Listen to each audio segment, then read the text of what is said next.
Ações e estados estão em concordância com seu ponto de vista.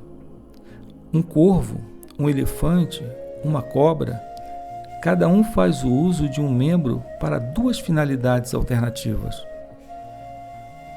Com cada uma das vistas, o corvo olha para o lado correspondente. Para o elefante, a tromba tem a finalidade tanto de mão quanto de nariz. E a serpente vê e ouve com os olhos. Quer você diga que o corvo tem uma visão ou mais de uma, ou se refira à tromba do elefante como mão ou nariz, ou chame os olhos da serpente de ouvidos, isso significa a mesma coisa. Da mesma forma, no caso do Gnani, o sábio, sono desperto, estado de vigília, sono profundo, sono com sonhos, ou vigília com sonhos, são todos a mesma coisa. Mas nós temos de lidar com um corpo físico no mundo físico desperto. Se dormirmos enquanto o trabalho estiver em andamento, ou tentarmos trabalhar durante o sono, o trabalho vai sair errado. O sono profundo não é ignorância, é o estado puro do indivíduo. A vigília não é conhecimento, é ignorância.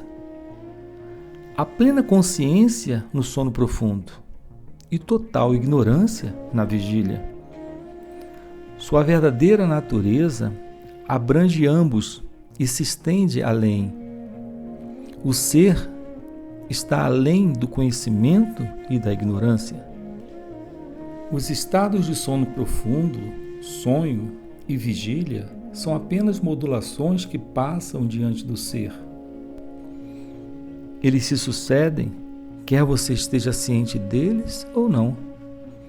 Esse é o estado do Gnani, em quem se passam os estados de Samadhi, vigília, sonho e sono profundo, como os touros em movimento, imóveis ou desatrelados, enquanto o passageiro está dormindo. Essas respostas são do ponto de vista do Agnani, o ignorante. Caso contrário, não iriam surgir tais questões. Claro, elas não podem surgir para o ser. Quem estaria lá para perguntar? Mas, infelizmente, eu ainda não realizei o ser. Esse é justamente o obstáculo em seu caminho. Você deve se livrar da ideia de que você é um Agnani e que ainda tem de realizar o ser. Você é o ser. Já houve um momento em que você não esteve ciente do ser? Então, devemos viver as experiências do sono desperto, ou sonhando acordado, pois eu afirmo que o corpo físico do homem imerso em Samadhi, como resultado da ininterrupta contemplação do ser, pode tornar-se imóvel por esse motivo. Pode estar ativo ou inativo.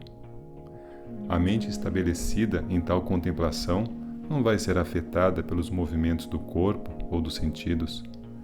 Nem é a perturbação da mente precursora de atividade física. Enquanto outra pessoa afirma que a atividade física certamente impede o Samadhi ou ininterrupta contemplação. Qual é a opinião de Bhagava? Você é a prova viva da minha afirmação. Vocês dois estão certos. Você se refere a Sahaja Nirvikalpa Samadhi, o estado natural de absorção no ser. E a outra pessoa refere-se a Kevala Nirvikalpa Samadhi, o estado temporário de absorção no ser.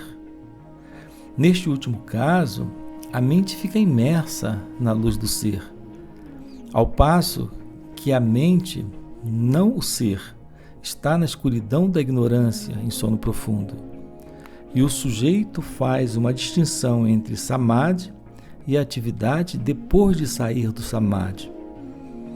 Além disso, a atividade do corpo, da visão, das forças vitais e da mente, e o conhecimento de objetos, todos esses são obstáculos para quem procura realizar Kevala Nirvikalpa Samadhi. No Sahaja Samadhi, contudo, a mente se dissolve no ser e se perde. As diferenças e obstruções acima mencionadas não existem, portanto, aqui. As atividades de tal ser são iguais à alimentação do sonolento menino, perceptíveis para um observador de fora, mas não para o sujeito. O viajante que está dormindo profundamente na charrete não está cônscio do movimento, porque sua mente está imersa na escuridão.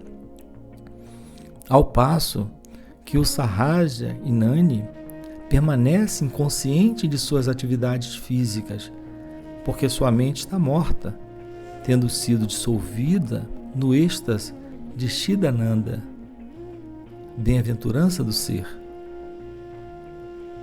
A mente do sábio que realizou o ser é totalmente destruída, está morta, mas para o observador externo pode parecer que o sábio possui uma mente igual à do leigo.